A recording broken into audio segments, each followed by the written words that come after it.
Mapagpalang araw ang pagbati ko sa lahat ng mga taga-subaybay ng Bread of Life program na patuloy na sumasahimpapawid sa pamamagitan ng live streaming, at ito po ay naglalayo na patuloy na hatdan ng pagkaing espiritual ang bawat tao saan mang dako, saan mang lugar, anuman ang inyong kalagayan.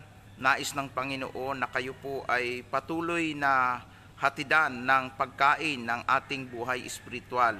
Dili iba po ang salita ng Diyos.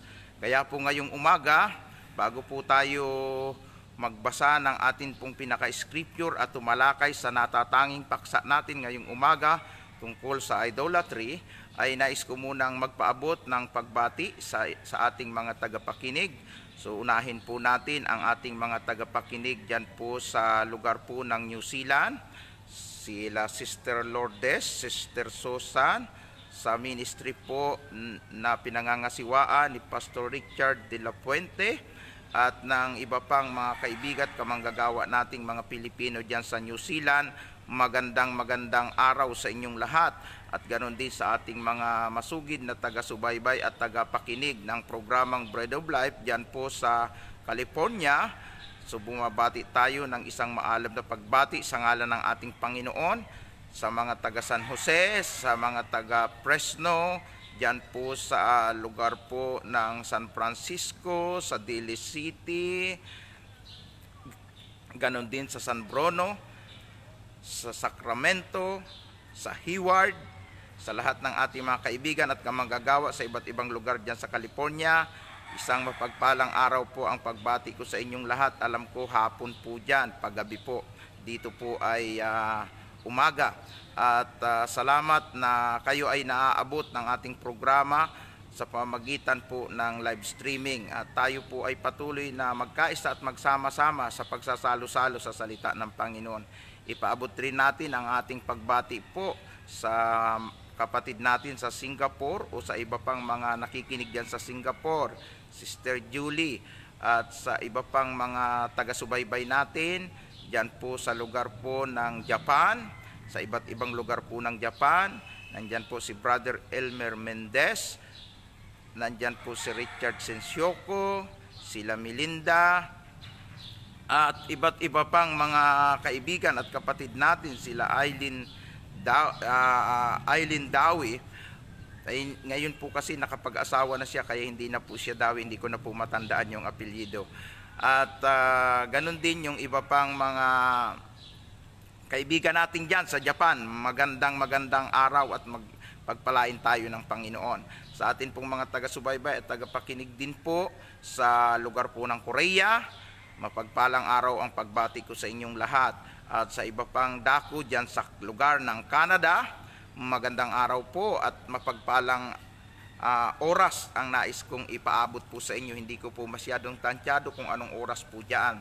At ganun din po sa iba pang mga bansa na naaabot po ng programang ito. Kasama na po ang mga nandyan sa Middle East, kasama na po ang nandyan sa Spain. Lagi pong sumusubaybay sa atin dyan si Brother Marlon, at ito po ay sa Madrid, Spain.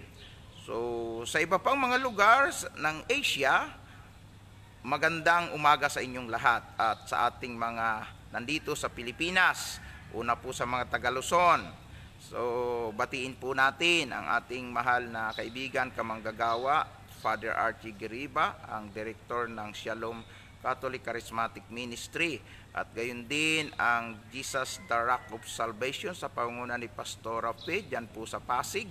Magandang umaga po sa inyong lahat. At ganon din po sa Jesus the Word of Salvation ng Patero sa pangunguna ni Pastor Melo. Magandang umaga, Pastor. At sa lahat ng ating mga kaibigan sa Jesus the Answer Church dito po sa Multinational Village dito po sa Parañaque. At ganun din po ang iba pa po nating mga kaibigan at mga kamanggagawa dyan po sa San Mateo Rizal. Mayroon po tayong tagapakinig po dyan, sila Sister April at Brother Mar. At ganun din po si Pastor Romy Gracia at 10 ng kanyang congregation. Pagpalain kayo ng Panginoon. Magandang umaga po sa inyo. at sa iba pang mga tagapakinig sa iba't ibang lugar ng Luzon, kahit po dyan sa Palawan, may mga kaibigan po tayo, mga kamanggagawa dyan. Batiin po natin, magandang araw, magandang umaga sa inyo mga kamanggagawa, especially po sa Zion Ministry. At ganun din po sa atin pong mga kaibigan at kapatid dyan po sa lugar po ng Pangasinan, especially po sa Manawag, si Bishop dyan sa Gawinit at ang kanyang buong kongregasyon, binabati po natin, at si Sister Malo sa Binalunan, at sa iba pang mga lugar dyan po sa Baguio City, nandyan po sila Sister Edeta, ang Shalom Ministry, binabati po natin ng magandang araw. At ganun din po ang ating mga kaibigan, mga preachers sa Shalom, magandang umaga po sa inyong lahat. Diyan na po Sister Alma, si Brother Ahmed. Iba pa nating mga kapatid, sila Sister Len, Sister Ness, ang staff po ng Shalom Ministry, binabati po natin sa ngalan po ng ating Panginoon. At gayon din po atin pong ipaabot ang atin pong pagbati sa iba't iba pang lugar, diyan po sa Masbate, sa mga kamanggagawa po natin diyan, sa Victory Church, sa All for Jesus, Assemblies of God, at iba't iba pang ministry dyan sa Masbate. Magandang araw po sa inyong lahat, purihin ang Diyos. Sa mga taga Dimasalang, sila Pastor John Albaw, sila Sister Esther, 10 ng kanilang mga kongregasyon na kanila pong pinamamahalaan. Pagpalain kayo ng Panginoon. At siyempre sa atin pong mga taga-subaybay, tagapakinig din po sa lugar po ng Bisaya. Siyempre palagian po natin dyan sila Sister Rowena sa lugar po ng Tunga, Leyte. Sa iba pang lugar dyan sa Samar, sa iba pang lugar sa Cebu, Negros, at iba't iba pang dako ng Kabisayaan. Magandang araw sa inyong lahat. At sa mga taga Mindanao, sa mga taga Davao City, sa ministry ng Majesty Church na pinangunahan ng ating kamanggagawa at pinsan, si Pastora Ana Leonar Intrina, at sa iba pang mga kaibigan at kapatid natin sa Davao City, sa Davao Oriental, Davao Occidental, Davao del Norte, Davao del Sur. Magandang umaga sa inyo mga kaibigan at mga kamanggagawa, mga kapatid sa ating Panginoon. At ganun din sa mga taga Jensan, ang Christ Center Church sa pangunguna ni Pastor Rape, at ang church na pinangasawaan ni Pastor Fidad. Pagpalain kayo ng Panginoon, sila Sister Lian Omega, Brother Andy, bumabati po ako sa inyo, at sa iba pang mga diyan sa General Santos City, hindi ko kayo maisa-isa, pero buwabati po tayo sa ngalan ng ating Panginoon. At ganun din sa mga taga Pulumulok sa Church of God Ministry, bumabati po tayo sa ngalan ng ating Panginoon. At ganun din po sa Sultan Kudarat, sa Lambayong at President Quirino, sa ministry ng Church of God. Mapagpalang araw, magandang umaga sa inyong lahat dyan. At sa mga taga Cotabato City, kay Sister Jenny Flores na nakikinig din po sa atin, at sa ministry na pinangasiwaan po ni Pastor Richard Belenson, Assemblies of God, magandang araw, mahal kong kamanggagawa. At kay Bishop James Gamaw, dito po sa lugar ng Isulan, sa kanyang ministry, sa Door of Faith Ministry, magandang araw sa inyo, at kayo po ay nakakapakinig na din sa ating programang Bread of Life. At sa napakarami pang lugar dyan sa Sultan Kudarat, magandang umaga po sa inyo. At ngayon pong umagang ito, tayo po ay darako po sa pagtatalakay at pagpapatuloy sa pag-aaral ng salita ng Diyos sa Book of Revelation. Nasabi ko nga, ito po ay aklat na sinulat ni John the Beloved nung siya ay ipinatapon sa pulo ng Patmos. Inilockdown siya doon, at hindi accurate na nasabi sa Biblia kung gaano katagal, pero ang sigurado, nung siya ay nandoon, kinausap siya ng Panginoon at ipinasulat sa kanya ang aklat ng pahayag na naghahayag ng mga pangyayari na mangyayari sa huling panahon. At ipinakita din sa kanya ng Panginoon ang inihanda na langit, at sa mga susunod pang mga pag-aaral natin ay mas madidiscuss ko sa inyo kung paano inilarawan po ang langit. Pero ngayon po ay nandito po tayo sa chapter 9 na kung saan ay ating masusing tinatalakay from chapter 8. Yun pong 7 anghel na umihip po ng 7 trumpeta na ito po ay hudyat para dumating ang iba't ibang trahedya sa mundong ito na ipapahintulot ng Diyos na maranasan ng mga taong hindi nanampalataya, ng mga taong hindi tumanggap ng kanyang salita, sa mga tao na naging matigas ang puso. Daranasin po nila ang iba't ibang salot na kung saan ay atin pong masusing tinalakay po ito mula po sa chapter 8. Sa summarize po ng pag-aaral sa 7 trumpeta na inihipan ng anghel, nasa 6 pa lang po tayo.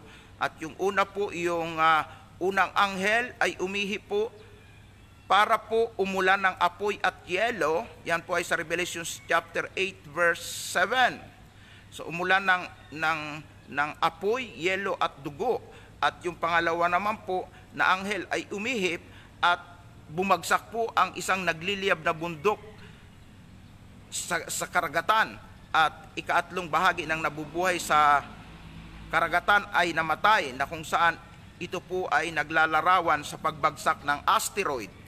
At yung pangatlo na ihip ng anghel sa trumpet ay may bumagsak na bituin, na sabi ko nga simbolismo lang yung, pero angel po ang tinutukoy no, na ito po ay ibinagsak dito sa lupa, at ang trabaho po nito ay magdulot ng kapaitan sa buhay ng tao. At sila, ang sabi doon, nung mainom nila yung tubig na mapait, ang mga tao ay namatay. Ito po'y nangangahulugan ng masalimuot na pangyayari na mararanasan nila na kanilang ikamamatay. So, ito po ay tinatawag nating trumpeta ng kapaitan. At yun pong ikaapat na trumpet na inipan ng anghel ay trumpeta naman po na dumilim po ang bituin, dumilim din po ay 3 bahagi ng araw, ng buwan, at naging madilim. Kung tawagin po natin ito ay trumpeta ng kadiliman. At ang ikalima po na trumpet naman po ay ito po ay yung pagbaba ng angel, at binuksan po nung hipan ang ikalimang trumpeta ay bumaba ang angel at binuksan ang isang lugar ng impyerno, ang tinatawag nating bottomless pit, at lumabas po doon ang mga katulad ng na sinabi ay balang, pero ang paglalarawan po, ang mukha ay katulad sa tao, at ito po ay mayroon pong buntot na kapag ikaw ay natusok, ay katulad mo ay nakagat ng alakdan. At sabi, 5 buwan na maghihirap ang tao, gugustuhin mamatay, hindi sila mamamatay. At ito po ay tinatawag nating trumpeta ng mga nilalang na galing sa impyerno, o paglabas ng mga nilalang na galing sa impyerno na mamiminsala sa tao. At yung ika-6 na trumpeta ay tinalakay po natin, na ito naman po nung nakaraang umaga, ay ito naman po ay para malala po ito doon sa unang binanggit na pag-ulan ng apoy, sapagkat doon sa pag-ulan ng apoy sa unang trumpeta ay yelo at dugo ang sabi doon. Pero ito naman po, ika-6, ay nandun din po ang apoy, usok at asupre naman ang sabi doon, na ating binigyan din at ipinaliwanag na malaki ang possibility na ito'y mangyayari kapag po pumutok na po ang mga nuclear bomb at ang mga atomic bomb, missile na inimbento po ng iba't ibang mga bansa, na siya rin pong gagamitin para po wasakin ang ating mundo. At ito po, kung titingnan po natin, hindi po talaga lahat. Laging binabanggit po ika-3 bahagi ng lupa. At ang napaka-terrible po dito ay itong pag-uusapan natin ngayon, na mangyayari po pagkatapos po ng mga salot na yan na maranasan ng tao. Ang sabi po sa verse 20, chapter 9 ng Book of Revelation o Pahayag, verse 20 hanggang 21, ngunit ang mga tao na natitirang buhay ay ayaw pa rin tumalikod sa mga Diyos-Diyos ang ginawa nila.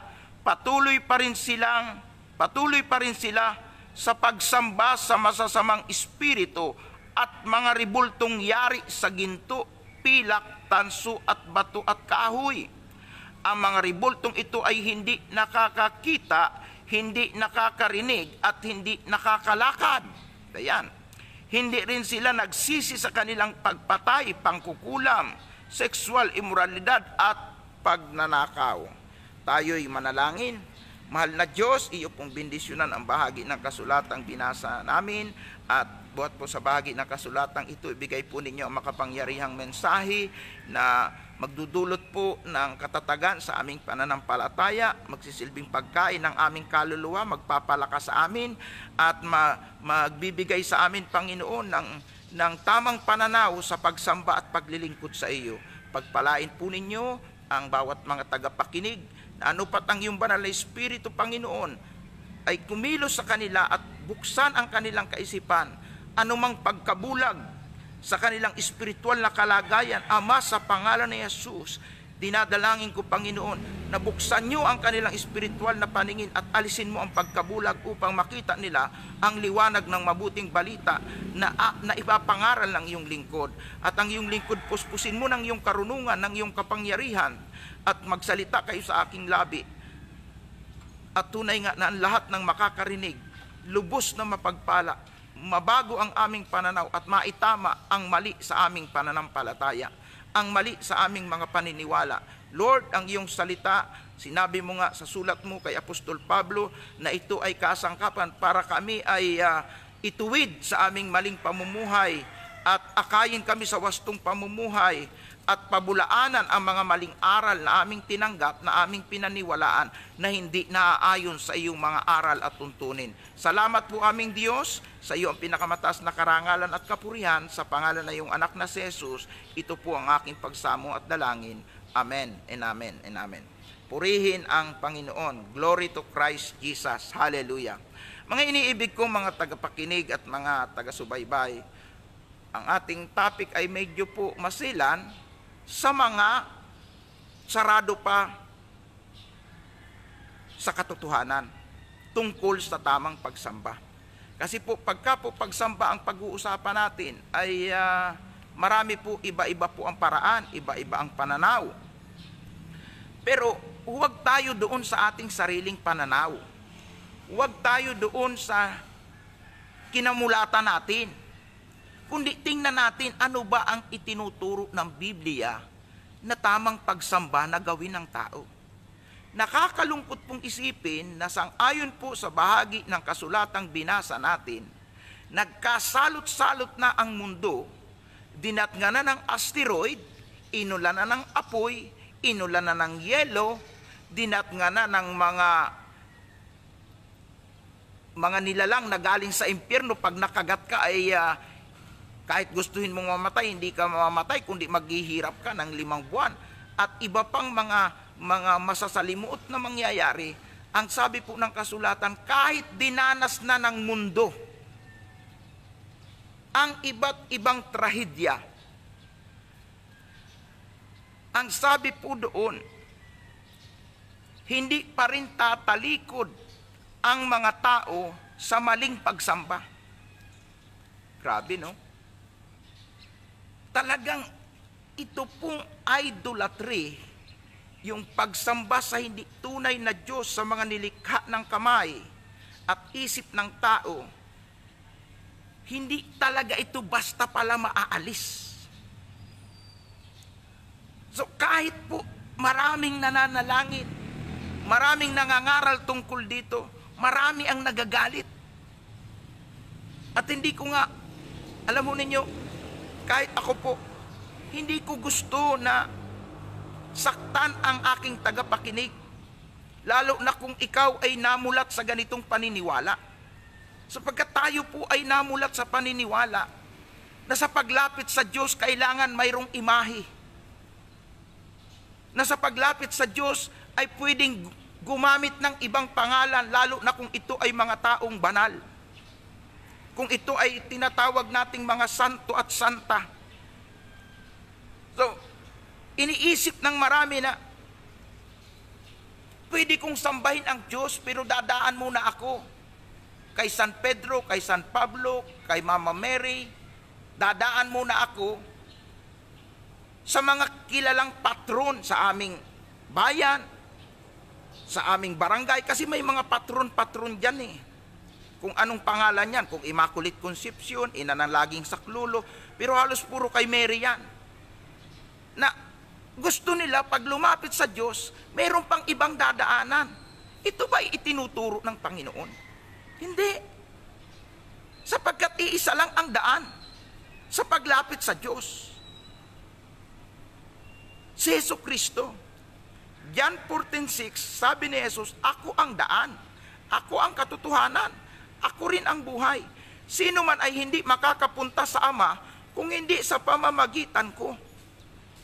So, yung mga ginagawa ng maraming tao ngayon, gumagamit pa ng ibang mga mediator. 1 John chapter 2 verse 2, walang ibang tagapamagitan sa Diyos at sa tao kung hindi si Jesucristo lang. Siya lang din ang daan at ang katotohanan. So bakit tayo gumagawa ngayon ng ibang daan? Kaya yung iba, ang dami nilang panalangin, hindi nakakarating sa langit. Walang kasagutan dahil mali ang paraan ng paglapit nila sa Diyos. Hindi nila nasasamba ang Diyos sa tamang pagsamba. Nakakalungkot pong isipin. Can you imagine ang sabi po ng kasulatan? Dumating na ang maraming mga salot, iba't ibang trahedya. Pero ayaw pa rin ng tao bumitaw sa maling pagsamba. Yung iba nagkamalas-malas na. Nandyan na ang lahat ng rimalaso sa buhay. Ayaw pa rin bitawan ang maling paniniwala. Ang hindi tamang pagsamba. Nandun pa rin sila sa maling pagsamba. Ano yung maling pagsamba na yun? Yun nga pong lumalapit sa Diyos na gusto nila, mayroon silang niluluhuran o hinahawakan. So hindi po ito naayon sa kasulatan, sapagkat ang sabi nga dito, alam mo ninyo, part 2 ng pag-aaral eh. Ayaw ko naman po sanang saktan kayo, kaya lang totoo eh. Ang sabi po ng Juan 8:32, makikilala nyo ang katotohanan at ang katotohanan ang magpapalaya sa inyo. Ay ano yung katotohanan na yun?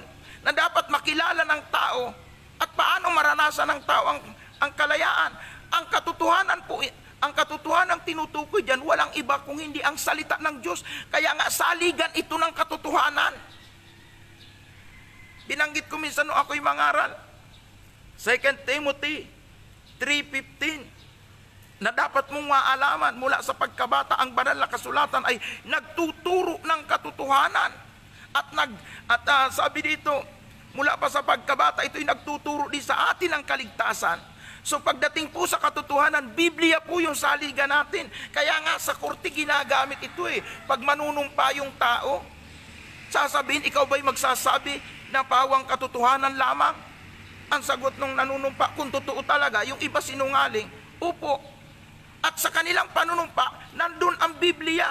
Ibig sabihin, maging dito sa ating korte at sa iba pang mga korte, ang Biblia ay ginawa nilang saligan ng katotohanan. Kaya manunumpa ka sa ngalan ng Biblia na saligan ng katotohanan. Katotohanan po yung sinasabi nito. Huwag kang masasaktan. Huwag kang magagalit. Kung sinasabi dito na ang mga tao ay tuloy-tuloy kahit nagkasalot-salot na, nagkamalas-malas na ang buhay, ang sabi doon, patuloy pa rin sila sa pagsamba sa mga masasamang espiritu. Yung iba, may mga espiritista, di ba? Sumasamba yan sa masasamang espiritu. Pero idinugtong din dito, mga ribultong yari sa ginto, pilak, tanso, bato at kahoy. Mga ribultong ito ay hindi nakakakita, hindi nakakarinig, at hindi nakakalakad. Oh, sasabihin ng iba. Galing na po ako sa maraming debate tungkol dito. Kasi ako po ay, alam yan, ng mga taga-Shalom, nangaral po ako dito sa, nagturo po ako at nangaral, yan po sa School of Acts. At Yan po ay mga natalakay natin. Marami po ang nagre-react at hanggang ngayon ay nagre-react. Hindi ko nga alam, baka ikaw, isa na tagapakinig ko ngayon ay nagre-react. Pero pakinggan mo muna ako at tingnan mo maigi at isulat mo yung mga talata ng Biblia na sinasabi ko para maintindihan mo na ang pinangangaral ko ay hindi labas sa kasulatan, nasa kasulatan yan. Kung ikaw ay magalit, pasensya ho. Sinasabi ko lang ang katotohanan. Mas takot ako sa galit ng Diyos. Baka kasi biglang magkaroon ng rapture na iwan ka dahil hindi ka talaga nagkaroon ng tamang pananampalataya at relasyon sa Diyos. Masisi pa ako, sabihin ni Lord, ba't hindi mo sinabi yung totoo? Nung pinangaral mo ang revelation, iniwasan mo yung mga verses na yan. Kailangang malaman niya ng tao. Ayaw ko pong managot sa Diyos. Sinasabi ko lang po ang katotohanan. Sasabihin ng iba, yan naman brother. Katulad halimbawa sa magulang natin, may magulang tayo, mahal natin yung magulang. Magulang natin, lalo na kung yumao na o nasa malayo, siyempre iingatan natin yung larawan yan. Kaya yan ay nagpapaalaala lamang sa ating minamahal. Ang Diyos minamahal natin, kaya mas maganda, may larawan siya sa atin. Tama po ba yun? Bigyan po natin ng katwiran. Halimbawa po, ako po, magulang, mayroon akong anak. So, umalis ako, nasa malayo akong lugar, buhay ako. Ang gagawin ng anak ko, magpapagawa ng larawang kamukha ko at kasing gwapo ko. At pagkatapos, talagang kamukhang kamukha ko. Maganda yung pagkaayos, bibihisan niya rin ng Amerikana, o kaya bihisan niya ng barong, unang magagandang bihis. At pagkatapos, luluhod siya doon sa larawan ko, yung anak ko, kakausapin yung larawan ko at sasabihin, Tay, kailangan ko ng pambili ng sapatos, may problema ako ngayon, may bayaran ako sa kuryente. Tay, tulungan mo ako. Pag nalaman ko na ginawa yun ng anak ko, kahit nasa malayo ako, uuwi ako. Bakit? Baka mabatukan ko siya. Sabi ko, ano ba yung pinagagagawa mo? Bakit mo kinakausap yan larawan ko? Kahit yan ay kamukha ko, kasing gwapo ko, wag mo yan kausapin, buhay ako Kung may kailangan ka sa akin, tumawag ka sa cellphone. Anong problema mo? Wag mong kausapin yung larawan ko. Anong iisipin ko doon sa anak ko? Wala sa katinuan. Diba? Ganyan din yung tao na nangangatwir at sinasabi, hindi naman yung larawan ang sinasamba namin. Paglalarawan lang yan, nandyan si Jesus sinasamba natin, may larawan siya nung magkatawang tao siya, kaya yun ang kinakausap. Mali. Si Jesus po kasi, nang mamatay, muling nabuhay, sa ikatlong araw, hindi na uli namatay. At ngayon ay nananatiling buhay. At siya nga ang nagsabi, 2 o 3, pag nag-uusap sa aking pangalan, ako'y nandun sa kanila sa pamamagitan ng banal na espiritu na ipinadala sa sanlibutang ito. Nakakasama natin ang Panginoon, nakakaniig natin siya, at pwede nating ilapit sa Kanya ang lahat ng ating pangangailangan at problema. So kaya mali na tayo po ay gagawa na sabihin pa natin kamukha, yung iba naman ay hindi naman talaga totoong kamukha Sabi nila, Black Nazarene. Bakit? Black ba si Jesus? Hindi kamukha. At ang Diyos talaga, hindi mo pwedeng ilarawan yung katawang tao lang ng Panginoon. Pero yung pagka-Diyos niya, walang larawan yun. Ang Diyos Espiritu Kaya nga ang sabi po, doon sa Juan 4:24, hinahanap ng Diyos ang tunay na pagsamba. At dumating na yung panahon na ang tunay na mananamba sasamba sa Kanya sa Espiritu at katotohanan, sapagkat yan ang hinahanap ng Ama sa bawat sumasamba sa Kanya. So ibig sabihin, ang pagsamba po talaga sa Espiritu at katotohanan, ibig sabihin, nakabatay sa salita ng Diyos, at pag sinabing Espiritu, walang laman at walang buto, walang anyo. Pwede mo bang ilarawan, ang Espiritu ganito kalaki, ang Espiritu ganitong kulay, ganito kataas? Hindi. Espiritu nga, parang katulad ng hangin. Kaya nga nang bumaba yung Espiritu Santo nung Day of Pentecost, di ba malakas na hangin yung dumating? Hindi mo pwedeng lagyan ng anyo. Ang Diyos ay Espiritu. Kaya dapat po maintindihan natin ito, yung sinasabing pagsamba sa Espiritu at katotohanan. Ang dami ng salot na nangyayari sa mundo. Ang dami ng kamalasan na dumarating. Pero yung mga tao hindi pa rin tumatalikod sa maling pagsamba. Nakakalungkot pong isipin yan. Maging ang Panginoong Hesukristo, si Jesus mismo, nung magturo ba siya sa tamang pananalangin at paglapit sa Diyos, sinabi ba niya, Ama namin, nasa langit ka, sambahin nawa ang larawan ng anak mong ito na iyong sinugo. Hindi ba hindi ganon? Kung ganon sana ang sinabi ni Jesus nung turuan ang tao sa paglapit sa pananalangin sa Diyos, Ama namin,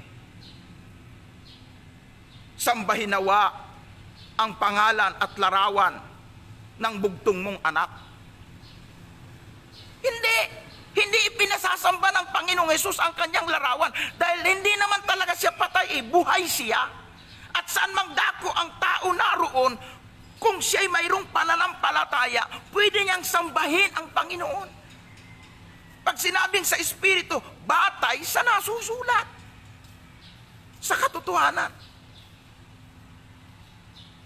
Kaya, tingnan niyo yung sa dasal na Ama namin lamang. Kaya nakakalungkot isipin na napakaraming mga tao, sobra ang pagkaligaw.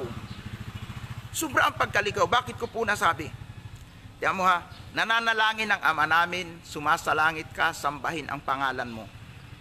Pero ang ginagawa nila, pag nanalangin sila, nakaharap sila sa isang malaking imahe. At iba-iba pa minsan ang mga imahe. Yun sinasabi, mayroon pong Diyos-Diyosang maliit, may Diyos-Diyosang malaki, mayroong yari sa kahoy, mayroong yari sa bato. Doon po sa Thailand, yung mga panatiko po doon, ginagawa pa nilang gold. Yung mga ribulto nila doon, mga Buddha nila. Kaya sabi dito, mayroong yari sa ginto, mayroong yari sa kahoy, mayroong yari sa bato. Na yan ay patuloy na gagawin ng tao kahit marami ng salot na dumating sa kanila. Grabe po. Grabe ka makapangyariang espiritu yung kumukontrol. Kaya salamat sa mga taong naliliwanagan. Ang sinabi ng Panginoon, nang siya'y magturo sa mga alagad kung paano mananalangin at lalapit sa Diyos, Ama namin nasa langit ka, sambahin ang pangalan mo. Ang banal na pangalan ng Panginoon. Wala akong sinabi, Ama namin nasa dingding ka, Ama namin nasa pader ka, Ama namin nasa altar ka. Kundi ang sabi niya, Ama namin nasa langit ka, sambahin ang pangalan mo. Hindi rin sinabi, sambahin ang larawan ng bugtong mong anak na si Jesus. Wala. Ang pagsamba na nais ng Diyos ay talagang sa Amang nasa langit at sa Espiritu. Walang anyo, walang anumang larawan. Bakit? Ay ibinawal nga niya Kahit yung paggawa lang ng ribulto para sambahin, ipinagbawal. Nasaan po yan? Okay, mahal kong tagapakinig, huwag ka pong masasaktan. Ang katotohanan, kailangan nating malaman sapagkat ito ang magpapalaya sa atin. Okay? Siguro naman, alam ninyo po ang Exodus chapter 20 sa ating mga tagapakinig at mga bumabasa po ng kasulatan, mangyari pong tunghayan po natin ang bahaging ito ng kasulatan at atin pong tingnan ang talatang 4. Nasabi ko, ibinawal ng Diyos kahit palarawan ng bugtong niyang anak na si Jesus. O tingnan po ninyo ha, huwag kayong gagawa ng mga Diyos-Diyosan sa anyo ng anumang bagay, sa langit o nasa lupa, nasa tubig. Huwag ninyo itong paglilingkuran, sasambahin dahil ako ang Panginoon na inyong Diyos. Ay ayaw na may sinasamba kayong iba. Pinarurusahan ko ang mga nagkakasala sa akin, pati ang mga anak hanggang sa ikaapat na henerasyon ng mga sumusuway sa akin. Maliwanag po dito na ibinabawal nga huwag kayong gagawa ng anumang ribulto o anumang mga inanyuan para inyong sambahin. Sapagkat akong Panginoon mapanibughuin. Ayaw ko na may iba kayong sinasamba. Kaya ang sabi naman ng si Jesus mismo magturo, sambahin ang pangalan mo. Ang Diyos amang nasa langit, sambahin siya sa espiritu at katotohanan. Hindi siya dapat sambahin na mayroong ginagamit na kung ano-anong mga larawan na niluluhudan. Dahil yun ang problema ng mga tao. Hindi sila makalapit sa Diyos. Yung iba, yung mga hindi pa nabuksan sa katotohanan, hindi sila makapanalangin nang wala silang hinaharapan na mga inanyuan at mga Diyos-Diyosan na ipinagbabawal ng Diyos. Yung katwiran natin na hindi namin sinasambayan, laos na po yun Kalukuhan po yun. Dahil kung hindi sinasamba itong mga ribulto na ito, na mga inanyuan, ay bakit niluluhudan? Pag lumuhod ka, patunay na yan na ikaw ay sumasamba doon. Kapag ikaw ay nagpahid-pahid, naglagay-lagay ng pabango, naglagay-lagay ka ng ilaw, binihisan mo yan, pagsamba at paglilingkod yun, dalawa po yung binanggit Huwag niyong sasambahin at paglilingkuran ang alinman sa mga inanyuan o mga ginawang mga ribulto. Pag iyan ay binihisan mo, iyan ay pinabanguhan mo, pinaglilingkuran mo na, nilagyan mo ng ilaw, ay di pinaglilingkuran mo na. Lalong matindi pag yan ay niluhuran mo na. At mas grabe pa pag yan ay pinrosesyon mo na. Binihisan mo na at nilagyan mo na ng mga adorno. Yan ay maliwanag na paglilingkod na po sa Diyos-Diyosan. Ay, bahala kayo kung ayaw ninyo. Pinaliliwanag ko lang po sa inyo kung ano yung nasusulat.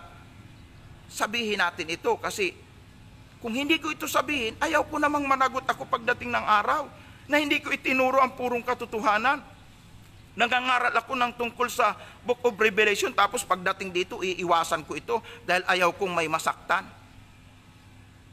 Alam mo ninyo, nanggaling na po ako sa iba't ibang bansa at siguro yung iba na nagtatravel din sa abroad. Nagtataka po ako, bakit dito sa atin sa Pilipinas, grabe ka deboto. Pumunta po ako ng New Zealand, wala dong mga prosesyon. Maging sa Amerika, hindi katulad dito, pagpista ng Quiapo, hindi mahulugan ng karayom ang siksika ng mga tao, ng kakandarapa, nasasaktan, nauuhaw, nandun yung lahat ng sakripisyo. Pagkakapal-kapal ng mga tao. Mayroon ba niyan sa Amerika? O kayong mga nasa Amerika, mayroon bang ganyan dyan? Mayroon ba sa iba pang mga lugar na hindi narating ng... Alam mo, ang nagsasagawa lang yan, yung narating ng Spain. Yung nalaganapan ng doktrina na kung saan, sabi ko nga, hindi masama ang Katoliko. Ang masama po doon, yung katuruan na hanggang ngayon inaakap ng tinatawag nating mga traditional Catholic, yung mga sarado, di kandado, di padlak pa. Iyan po yung talagang hindi po ang tao makawala dyan sa paniniwala na yan. Pero nasa huling panahon na tayo, kailan pa tayo bibitaw sa maling paniniwala? Kailan pa natin itatama ang ating paniniwala? Darating na ang Panginoon, maging dahilan niya na hindi ka maisama, hindi ka marapture.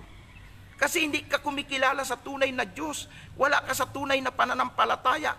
Hindi nakabase ang iyong pananampalataya sa katotohanan. Nakabase sa iyong kinagisnan, sa minana natin sa mga Kastila. Nakakalungkot pong isipin. Bakit naging ganyan ang sambayan ng Pilipino? Yan po ninyo ang sabi, hanggang sa ikatlo at ikasa-apat na sali ng lahi, mayroong sumpa. Yung mga tao na gumagawa ng ganitong klase ng gawain. Alam po ninyo, napakabihira ko pong mangaral tungkol sa idolatry. Sapagkat marami po akong mga kaibigan, mga Katoliko. May mga kaibigan din po akong mga pari. Pero salamat na yung mga naging kaibigan ko, hindi na sila yung mga tradisyonal. Hindi na sila yung mga sarado. Sila yung tinatawag na mga renewed Catholic na bago ang kaisipan. Bumasi na sa tamang katuruan ng banal na kasulatan. Hallelujah. Eh bakit ayaw ito ipangaral ng mga religious leader? Lalo na dito sa ating bansa. Doon po sa amin sa Kapalungga, para po sa kaalaman po ninyo. Bata pa po ako, sa edad ko pong 7 taon, hanggang po sigurong 12 anyos ko, ang tatay ko po ay panatiko. Sapagkat doon po sa bayan ng Kapalungga ay mayroon pong Black Nazarene, katulad po ng pinoprosesyon dyan sa Quiapo. So, namanata po yung tatay ko. Tuwing piyesta, nandun po kami. Dispiras pa lang ng piyesta, nandun na po kami. Kaya po ako'y namulat sa ganyang paniniwala. Ako ang tagadala ng bag ng tatay ko dahil siya po ay pumapasan po. Nakikipagsiksikan doon sa mga, may mga Chinese, iba-ibang lugar po ang pinanggalingan. Napakaraming tao talaga. Bumabaha ang napakaraming tao tuwing nagpuprosesyon. So, kasama po ako doon. Inakap ko po yung paniniwalang yun. At kami mismo sa bahay, mayroon kaming maliit na Black Nazarene. At napakadiboto po ng tatay ko. Tuwing madaling araw, umaakyat po doon sa tawag sa amin ay Tinabaw, parang pinaka second floor ng bahay namin. Mayroon po siyang maliit na kwarto doon. At talaga pong yung tuhod niya po ay kumalyo na kaluluhod. Kaya ako'y lumaki po ako sa isang pamilya na talagang super deboto, lalo na sa pagsamba sa Diyos-Diyusan. Pero alam po ba ninyo, isang araw, 1979 po, may dalawa po akong kapatid na babae. Ang isa po nagtuturo sa nursery, sa isang Catholic school. At yung isa naman po, graduating ng 4th year. Dalawa ko pong kapatid na babae, parehas dalaga. Yun po ay nasagasaan ng jeep ng army. Nasa bangkita na po, lasing yung driver, nasagasaan po yan. At namatay, sabay yung dalawa na yun. So ganun na lang ang paghihimutok ng tatay ko, iyak siya ng iyak. At sabi niya, bakit hindi iniligtas ng Diyos yung dalawa kong anak? Pero hindi niya alam yung pala ay magiging daan para mabuksan siya sa katotohanan. Dahil yung pari mismo doon sa pinagtatrabaho ang school ng kapatid ko, dahil nagtuturo nga po doon sa isang Catholic school yung kapatid ko, nagbigay po ng Biblia sa tatay ko. At yung tatay ko po umuwi ng Bicol pagkatapos ilibing yung dalawa kong kapatid na namatay, dala-dala po yung Biblia, King James Version pa yung Biblia. At doon po sa lugar namin, siya yung halos kauna-unahang tao. O dalawa po sila doon, saka yung ninong ko po, si Ninong Uben, na nagbasa ng Biblia. At nung magbasa po siya ng Biblia, pagdating po sa Exodus chapter 20, nabuksan po ang kanyang isip.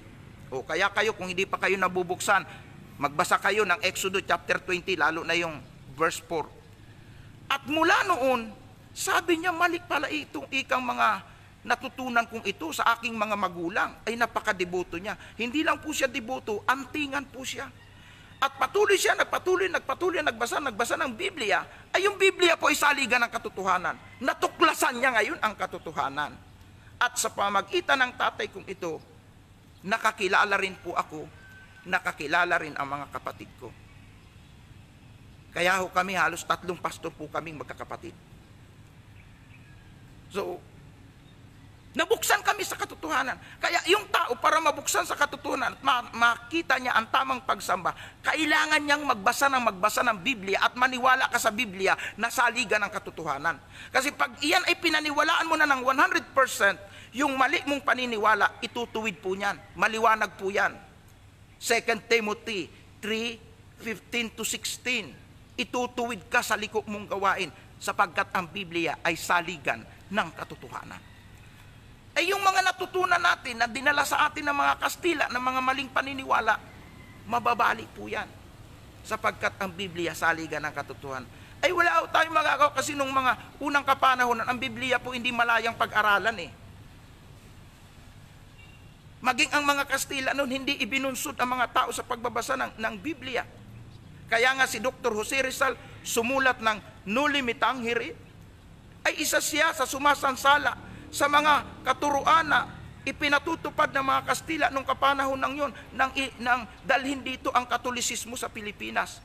At dahil sa pagsansala niya sa mga katuruan ng mga Kastila, iyan ay isa sa dahilan kung bakit siya binaril sa Luneta. So, ibig sabihin, ito ay dinala sa atin nung kapanahon yun. Ang mga tao, ignorante, hindi alam ang Biblia. At lumipas ang maraming panahon, hindi pa rin ang tao nakakapag-aral ng Biblia. Ilan-ilan lang ang gumagamit niyan. At karamihan, nakatago lang po yan, ginagamit lang po ng mga pari. Ay hindi naman po lahat itinuturo ng pari. Ay dumating po yung panahon na ang Biblia ay malaya na pong mapag-aralan at ipinamigay na po sa iba-ibang mga simbahan, sa iba-ibang mga tao. So, bumasa ang tao ng Biblia, nabuksan ang kaisipan, kaya dumami po ang ang tunay na Kristiyano na naniwala sa katotohanan, naniwala sa tamang pagsamba sa Diyos. Kaya nga po, nakakalungkot isipin ang ating bansa kung bakit super panatiko lalo na sa maling pagsamba. Pero nawa ang Bread of Life program ay maging daan para ikaw ay mabuksan sa katotohanan. Malaman mo ang katotohanan. At katulad ng sinasabi sa Juan 8:32, ang katotohanan ang magpapalaya sa atin. At iyan ay ang salita ng Diyos. Kaya kung kulang pa ang pag-aaral mo sa Biblia, mag-aral ka, magbasa ka ng magbasa hanggang makita mo ang 100% na katotohanan. Dahil iyan ang naging daan na ang tatay ko po ay nakakilala sa tamang pagkakilala, natuto ng tamang pagsamba, at kaming lahat, pati mga kapatid ko po, ay nakakilala ng katotohanan. Kaya nga po, ito yung ipinapayo ko sa mga nag-aalila. So, aral ninyo yan, sa relihiyon ninyo. No. Hindi ito aral ng sekta. Aral yan mismo ng salita ng Diyos. Pag-aralan natin. Ang problema kasi sa mga religious leader natin, hindi ho sila kasi 100% na nakabase sa Biblia. Ginagamit lang po ang Biblia. Pero yung mga nakapaloob po doon ng mga katotohanan, hindi po talaga sinisiwalat sa tao. At alam po ninyo, may ilang mga nagprotesta doon po sa Kapalungga. Sabi nila, ay ialis na lang kaya yan kung hindi tama yung ganyang paniniwala. Sabi nung mga religious leader doon, hindi natin pwedeng tanggalin yan. Pag piyesta, ang laki-laki ng income natin dyan. So gaano karami ang mga pumupunta dito sa ating bayan? Doon po yan sa Kapalungga kasi po, ang tatay ko po at nanay ko kinasal po doon sa bayan ng Kapalungga sa Camarines Norte. Hindi pwedeng tanggalin yan. Malaki ang income ng ating simbahan kapag mayroong piyesta. Kaya po, karamihan po ng simbahan, malaki po ang koleksyon nila kapag po araw po na mayroon po silang kapiestahan ng kanilang puong Nazareno o anumang ribulto na nandun sa kanila. Kasi dumadagsak po yung mga tao. So hindi po nila kayang ituro na ito ay mali. Hindi natin ito dapat gawin. Labag ito sa kasulatan. Kaya kung nasa Biblia man nababasa nila, ayaw ni po nilang ituro. Bakit? Ay sasagasaan ang koleksyon nila. So ibig sabihin, dahil sa pera-pera, dapat mamulat po tayo. Huwag po tayong manatili sa maling paniniwala.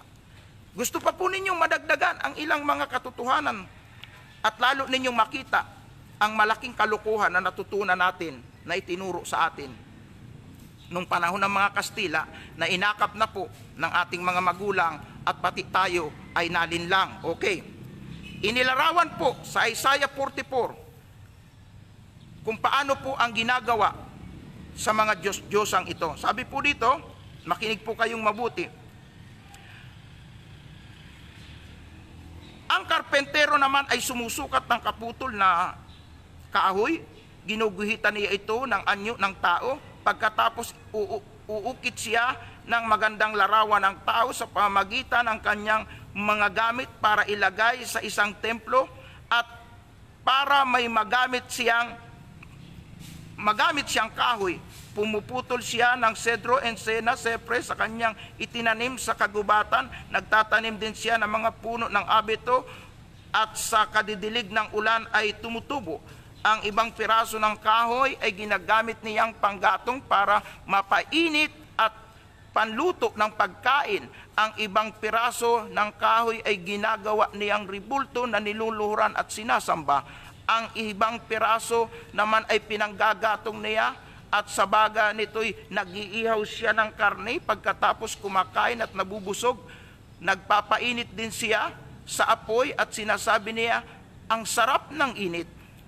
Verse 17, ang ibang piraso'y ginagawa niyang ribulto at ang ribultong ito'y sa ribultong ito'y nananalangin siya, iligtas mo ako dahil ikaw ang aking Diyos. Hindi alam at hindi naunawaan ng mga taong ito ang kanilang ginagawa. Tinakpan ang mga mata nila, kaya hindi sila nakakakita. Tinakpan din ang mga isip nila, kaya hindi nila nakakaunawa.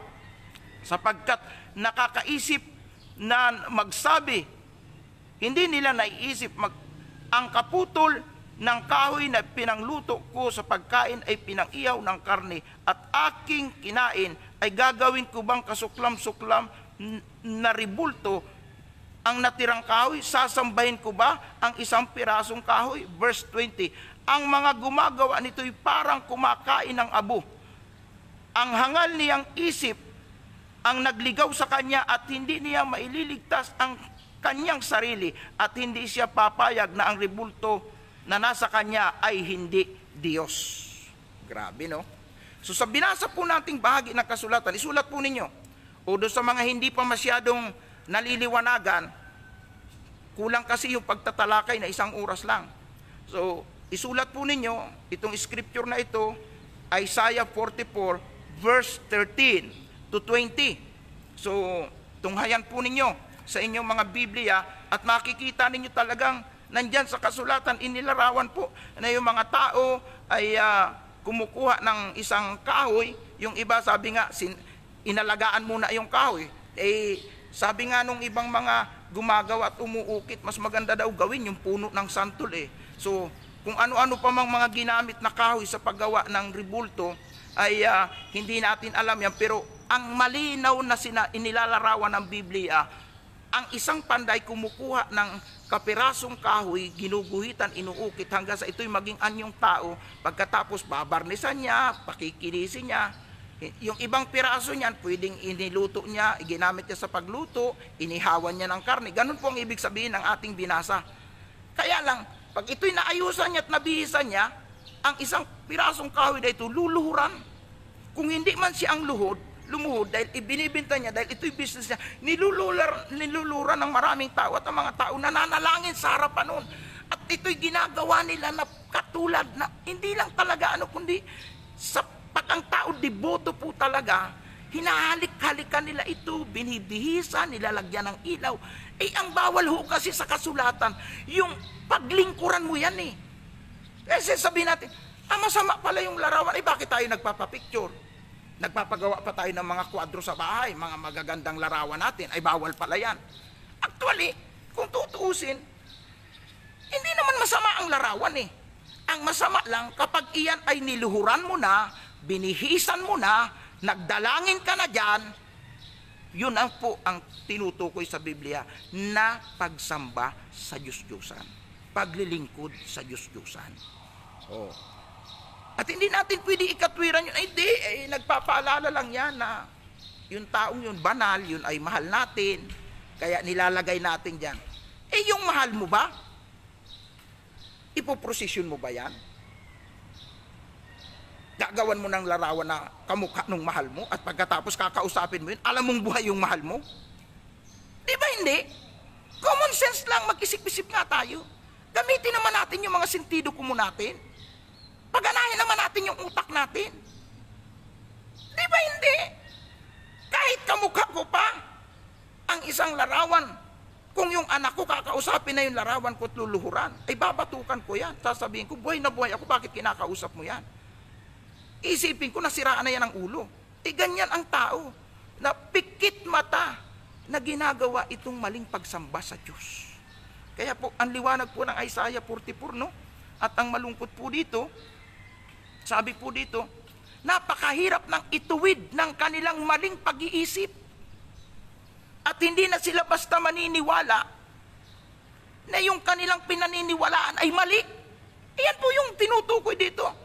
Kaya advance na nagsasalita si Isaiah sa inyo at sa akin at sa lahat ng hindi nakakaalam ng katotohanan ito. At ang sabi pa dito, ang mga gumagawa ng ganitong ang gumagawa ng ganito ay parang kumakain ng abo. Ang hangal niyang isip ay nailigaw na. Yan ang problema ng Pilipinas. Nailigaw na tayo. Sa mahabang panahon, nailigaw. Nakakaiyak. Nasa dinami-dami ng bansa, number 1 ang Pilipinas sa idolatry. Nag-iidolo sa hindi dapat iidolo. Kaya nga, ano yung sabi po? Sabi naman ni Apostol Pablo, pinaglingkuran ang mga nilalang sa halip na ang lumalang. O, tingnan po natin yan. Saan po yan?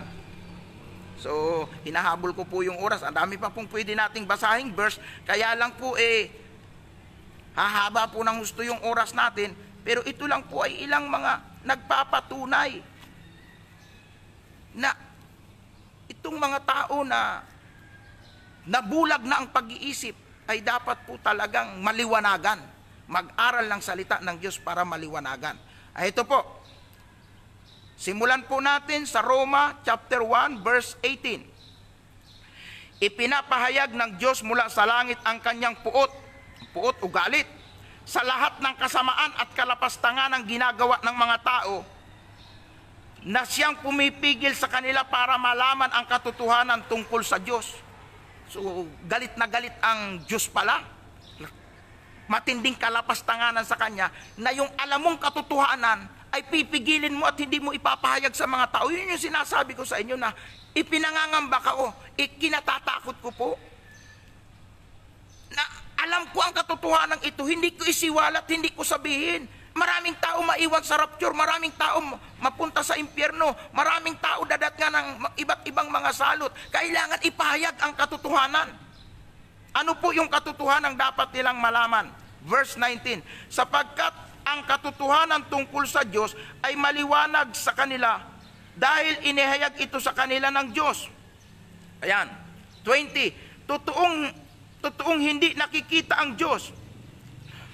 Pero mula pa ng likhain niya ang mundo, ang kanyang walang hanggang kapangyarihan at pagka-Diyos ay nahihayag sa mga bagay na ginawa niya, kaya wala silang maidadahilan. Verse 21, at kahit alam nilang may Diyos, hindi siya pinarangalan o pinasalamatan man lang.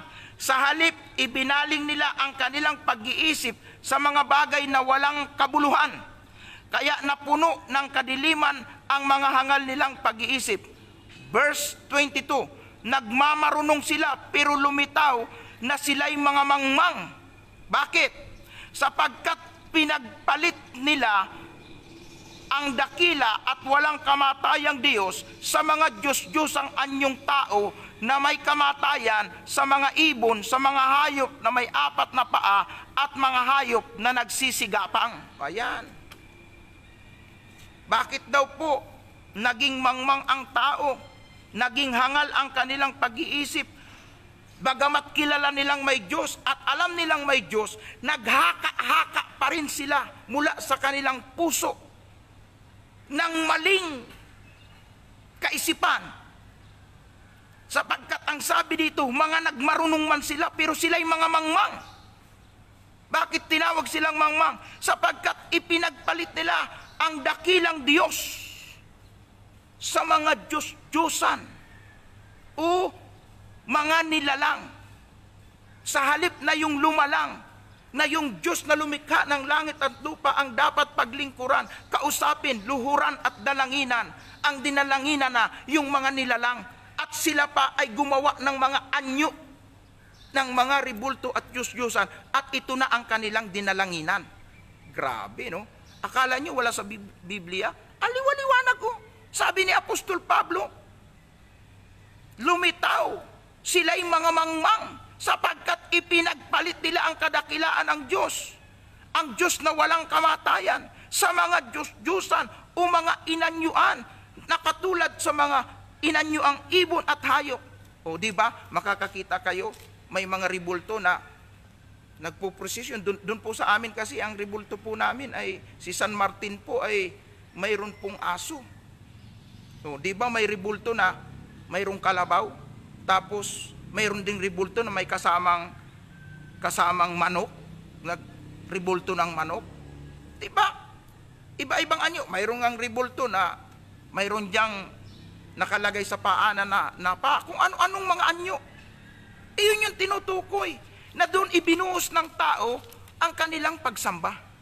Doon natuon ang kanilang paglilingkod, hindi sa tunay na Diyos. Kaya ano po ang sabi ng Biblia na binasa po natin?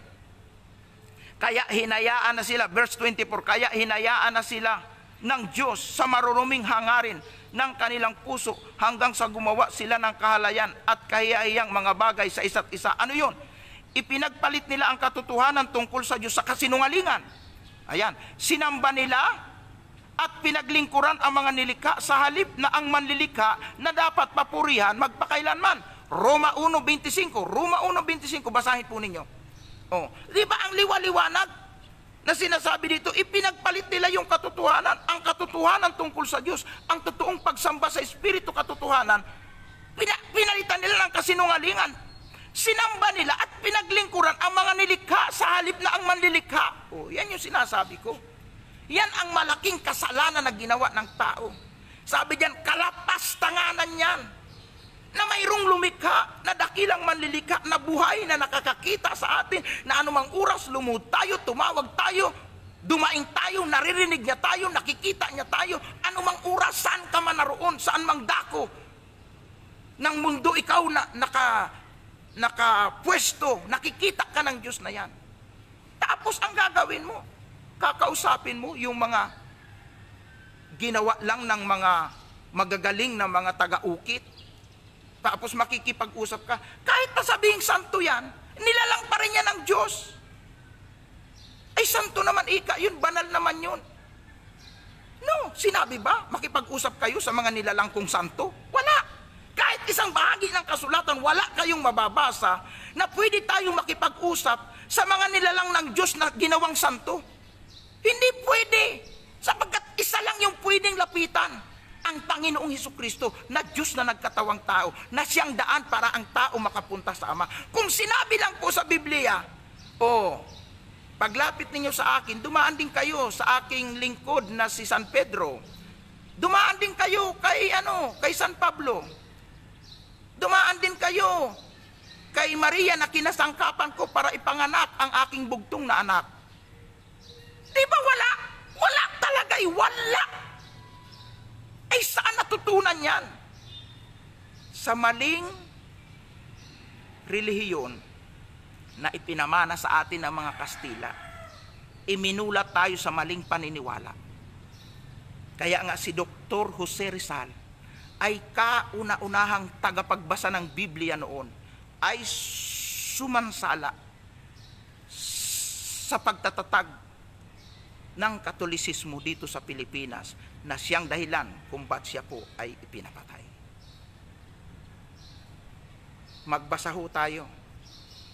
Kahit ako po'y matagal nang hindi nakapagbasa ng No Limitangere at El Filibusterismo, nandyan po ang katotohanan kung paano ang sambayan ng Pilipino naguyo, namulat sa maling paniniwala at maling pagsamba sa Diyos. Pero tapos na yun eh. Alam na nating mali eh.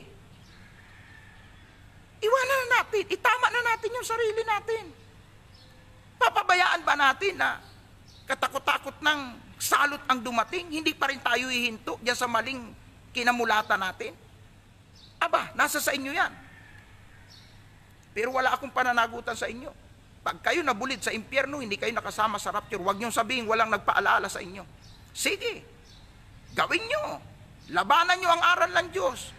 Magalit kayo sa akin kung gusto nyo. Basta't ang sinasabi ko katotohanan, hindi ako takot sa galit ng sino man. Hindi ako takot. Kung ayaw nyo nang makinig sa akin, basta't ang mahalaga sinabi ko ang katotohanan, mas takot ako sa Diyos kung hindi ko ipahayag ang katotohanan na nakapaloob sa banal na kasulatan. Nakakakilabot isipin, sapagkat doon sa ating pinakateksto dito po sa aklat ng Revelation o pahayag, ay maliwanag po na sinabi, nagkasalot-salot na yung mga tao. Hinipa na ang 6 na trompeta, nagkaroon na ng pag-ulan ng apoy, nagbagsak na ang asteroid, nagkaroon na ng mapait na pangyayari, mga kapaitan, mayroon ang mga lumitaw na mga nilalang na galing sa impyerno na sinaktan ang tao, na hindi na sila mamatay, puro sakit lang naranasan nila, kahit gusto nilang mamatay, hindi sila mamatay. Ang dami ng mga nangyari. Yung pang 4 horse, sa Revelation chapter 6, nangyari na. Yung patayan, yung kagutom, yung digmaan. Pero ang sabi ng kasulatan na ating binasa, ang mga tao ay patuloy pa rin sa kanilang pagsamba sa mga ribultong yari sa ginto, pilak, tanso, bato at kahoy. Mga ribultong ito hindi nakakakita, hindi nakakarinig, hindi nakakalakad. Hindi sila nagsisi-pagsisi, ganun katigas ang tao. Parang yung paraon. 10 salot na yung dumating, ayaw pa rin. Nung mangkang maratay na, saka lamang pinayagan ang Israelites na umalis doon sa Egypt. Kaya nga, wag na tayong magtaka kung bakit mayroon tayong pandemic, sapagkat mayroong gustong buksan sa kaisipan ng mga tao ang Diyos. Kung bakit mayroong lockdown dito, lockdown doon. Nakakaranas ng matinding kahirapan ang mga tao. Bakit ito nangyayari? Dahil ang mga tao, karamihan po, walang tunay na relasyon, walang tunay na pananampalataya, at hindi totoo yung pagsamba nila sa Diyos. Mali ang kanilang pagsamba. Kaya po, mayroong sumpa, at ang sabi ang sumpa, hanggang sa 3 at 4 na sali ng lahi, ang tao ay nasa sumpa dahil sa maling pagsamba sa Diyos. Kaibigan, kapatid kong minamahal, gusto kong sama-sama tayong manalangin na ang ating bansa ay makalagan sa idolatry, mamulat sa katotohanan, at bago dumating ang rapture at muling pagbabalik ng Panginoon, sila po ay makakilala sa katotohanan, makalaya sa katotohanan. Kahabag-habag ang bansa na gapos ng idolatry. Kahabag-habag ang bansa na nasa ilalim ng sumpa. Kahit anong pagsisikap na bumangon, lulugmok at lulugmok. Bakit po? Dahil po ang sumpa, ang galit ng Diyos ay nandoon. Mapapawi lang yan pag ang tao nagpakumbaba. Tulad ng sinabi sa 2 Chronicles 7:14, sa sandaling ang aking bayan ay magpakumbaba, manalangin, pagsisihan at talikuran ang kanilang kasalanan, ang pangako ng Diyos, doon lang ibabalik ang isang matiwasay na buhay, ang isang magandang lupain. Doon lang magkakaroon ng isang magandang bansa. Kaya hanggat hindi po ang tao natututo manumbalik sa Diyos at pagsisihan ang mga maling pagsamba at mga ginagawa nilang kalikuan sa harapan ng Diyos, hindi mahihinto ang katakot-takot na mga salot at hindi mararanasan ang proteksyon at tulong ng Diyos. Kaibigan ko, kapatid ko, kamanggagawa ko, mahal kong tagapakinig, let's do it. Magtulungan tayo. Akayin natin ang ating mga relatives na nasa maling pagsamba. Ipanalangin natin sila. Tulungan natin sila na mamulak sa katotohanan, na nawa makalaya sila sa tanikala ng idolatry. Hallelujah. Purihin ang Diyos. Tayo po'y pansamantalang magtatapos ngayon, at kung kayo po ay mayroong katanungang, bukas po ang aking Facebook, mag-message po kayo sa Messenger, at yung ibang mga gusto niyang maliwanagan, message lang po kayo sa akin, handa ko pong sagutin. Tayo po ngayon ay manalangin, lalo na po sa ating minamahal na bansa, sa ating minamahal na bayan. Nanawa ang biyaya at habag ng Diyos ay sumagana at i-extend pa niya ang kanyang kagandahang loob, lalo na sa mga tao na nakagapos sa maling paniniwala, sa maling pagsamba. Nanawa makalaya sila at ang sumpa ay maputol at maranasan nila ang buhay na kinakalinga, pinagpapala ng ating Panginoon. Tayo po'y manalangin. Panginoon naming Diyos, Amang nasa langit, sa pangalan ng iyong anak na si Jesus, kami po'y nagpapakumbabang lumalapit sa iyo, Panginoon.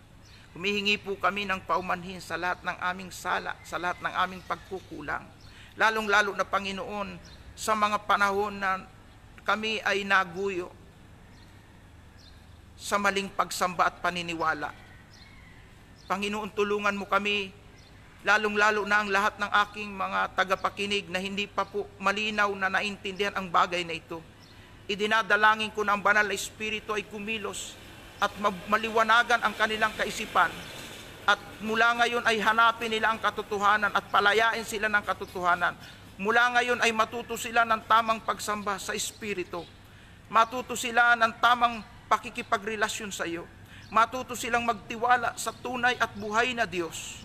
At hindi sila magtiwala sa mga Diyos-Diyosan, sa anumang inanyuan na ginawa ng kamay at ginawa ng mga matatalinong tao na mga tagapaglikha nito.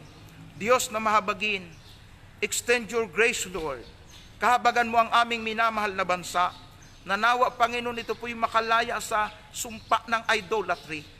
Kami po'y nanalangin na kahabagan mo ang aming mga relatives, ang aming mga mahal sa buhay, na hanggang ngayon ay pikit mata, na hanggang ngayon, Panginoon, ay bulag ang pagkaunawa, na hanggang ngayon ay hindi nakikita ang katotohanan ng iyong salita, na hanggang ngayon ay nakadepende sa relihiyon, na hanggang ngayon ay nakadepende sa kinagisnan.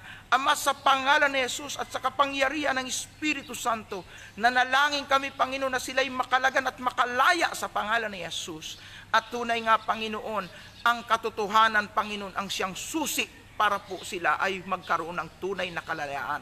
At ang katotohanan ito ay aming nabasa sa iyong salita. At buhat sa katotohanan ito, Panginoon, ay magkaroon ng manifestation sa puso at kaisipan ng lahat, lalong-lalo na yung nasa ganitong paniniwala. Dalangin ko, Panginoon, ang iyong pagliligtas sa kanila. Kahabagan po ninyo, Panginoon, ang aming minamahal na bansa, ang sambayan ng Pilipino, ang mga religious leader, Panginoon, na pilit na ikinukubli ang katotohanan ito. Idinadalangin namin sila na mga pari na sarado di kandado, mga obispo, mga leader ng reliyon, ng katolisismo. Ama, sa pangalan ni Jesus, kahabagan po ninyo, Panginoon, ang marami, Panginoon, tulad ng ginawa po ninyo kay Father Archie, Lord, na Director, Panginoon, ng Shalom, na kung paano mo siya ginagamit mightily para abutin ang maraming mga Katoliko na imulat sa katotohanan. Lord, maging ang marami pang mga pari, marami pa po, Panginoon, ang mabuksan at mamulat sa katotohanan at matutong magturo ng katotohanan para ang sambayan ng Pilipino ay makalagan sa tanikala ng sumpa ng pagsamba, sa maling pagsamba, sa pagsamba sa Diyos-Diyosan. Ama, sa pangalan ni Jesus, mahabag po kayo, Panginoon, sa aming minamahal na bansa. Magsimula po nawa ang pagbabago sa mga leader, sa mga tagapagturo, para po ang mga tao ay maituwid sa kanilang maling paniniwala. Salamat, O Diyos, salamat sa katapangan, salamat sa kapangyarihan ng Espiritu Santo, salamat sa karunungang pinagkaloob po ninyo sa inyong lingkod, na alam ko, Panginoon, na ito ay kalugod-lugod sa iyo, na ituro ang katotohanan para ang tao ay magkaroon ng kalayaan. Lord, umaasa po ako, natutulungan mo ang sambayan ng Pilipino. Tutulungan mo ang mga tao na nasa maling paniniwala at maling pagsamba. Nanawa, Panginoon, mula ngayon, ang Espiritu na mag-guide sa kanila tungo sa tamang pagsamba ay maranasan po nila na araw-araw patnubayan sila sa pangalan ni Jesus. Sa pangalan ni Jesus. Hallelujah. Glory to Christ Jesus. Amen. So yun pong mga may prayer request para po sa inyong mga sakit karamdaman, para po sa inyo pong mga personal na pangangailangan, sa inyong mga trabaho, problema sa pamilya, sa asawa, sa anak. So kasama na rin po dyan yung problema ko sa aking asawa na kinakailangang maoperahan sa kanyang tumor. So sama-sama po tayong manalangin para sa ating mga prayer requests. Yes, hallelujah. Hallelujah. Panginoon, nakikita po ninyo ang lahat ng aking tagapakinig, saan man dako lugar sila naroon. Abutin mo sila na iyong mapagpalang kamay. At nawa, Panginoon, yung mga hindi pa lubos na nakaunawa tungkol sa katuruang ito ng idolatry, sa pangalan ni Jesus, inaasahan ko na binuksan mo na ang kanilang pagkaunawa, namulat na sila sa katotohanan at aakapin nila ang katotohanan at mamumuhay sila sa katotohanan. Nanalangin din po ako, Panginoon, na ang iyong biyaya at kagandahang loob ay iyong pasaganain sa mga tao na nakakaranas ng sakit at karamdaman. Maghimala ka, Panginoon, hipuin po ninyo ang bawat bahagi ng sakit. Sakit na yan, sa ulo man yan, sa puso, sa atay, sa bituka, sa dugo, sa buto, sa utak, sa mata, sa tenga, sa paa, sa iba't ibang parte ng katawan. Lahat ng uri ng sakit. Sa pangalan ni Jesus, nagdideclare ako ng miracle healing. Receive your healing in Jesus' name. In Jesus' name. At aming hinihingi, Panginoon, ang isang malusog at malakas na pangangatawan ang siyang patuloy naming maranasan sa pangalan po ni Jesus. Sa pangalan po ni Jesus. At gayon din, Panginoon, anumang mga problema na dinadala ng bawat isa, ito man ay sa trabaho nila, pananalapi, mga kakulangan, naniniwala kami, you are Jehovah provider. Katagpuin po ninyo ang bawat pangangailangan ng bawat mga kapatiran.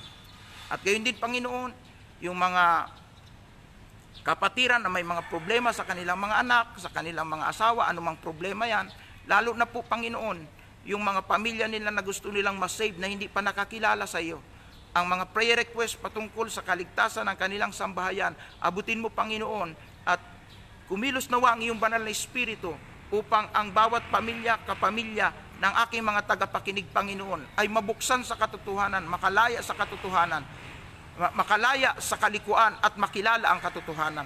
Dalangin ko sa pangalan ni Jesus, lalo na yung may tanikala at gapos sa maling paniniwala, yaong mga panatiko, lalo na sa maling paniniwala ng pagsamba sa Diyos. Sa pangalan ni Jesus, matanggap nila ang espiritu ng katotohanan at mapalaya sila ng katotohanan ito. At pagdating ng muli mong pagbabalik, makasama sila sa maliligtas at magkakamit ng buhay na walang hanggan. Ama, sa pangalan ni Jesus, ano pa mang problema na dinadala ng sino man sa aking tagapakinig na kanilang nais na maranasan ang kasagutan at katugunan mo, O Diyos, sa pangalan po ni Jesus, nagdideclare ako, Panginoon, ng himala upang ang mga problema at pangangailangan na yan ay masolusyonan sa pangalan ni Jesus. Sa pangalan ni Jesus. Purihin ka po aming Panginoon na kayo ay tapat at mabuti, na ang bawat tao ay yung kinakatagpo at tinutugon, saan mang dako lugar kami naroon, sapagkat ikaw ay Diyos na Espiritu at nakikita mo ang lahat ng tao, nakikita mo at naririnig mo ang lahat ng aming mga dalangin, at naniwala kami na sa umagang ito, Panginoon, sinagot mo ang aming dalangin sa iyo. Salamat, Ama, sa liwanag ng mabuting balita. Salamat sa kaligtasan. Salamat sa buhay na walang hanggan. Salamat sa tunay na pagsamba na naintindihan namin ngayon. Purihin ka, aming Diyos. Ikaw ang maitaas at maparangalan ngayon at magpakailanman. Sa pangalan ni Kristo Jesus na aming Panginoon at tagapagligtas. Amen and amen. To God be the glory. Hallelujah. Salamat mga tagapakinig ko dyan sa Amerika, mga tagapakinig dyan sa Australia, mga tagapakinig po sa New Zealand, mga tagapakinig po sa lugar ng Singapore, sa lugar po ng Korea, sa mga tagapakinig ko po dyan sa lugar ng China, sa iba't ibang dako pa ng mundo, sa iba't ibang dako ng Pilipinas, maging yung aking isang kaibigan dyan sa All for Jesus Masbate. Salamat na kayo ay naka-online at nakakapakinig sa ating programang ito na Bread of Life.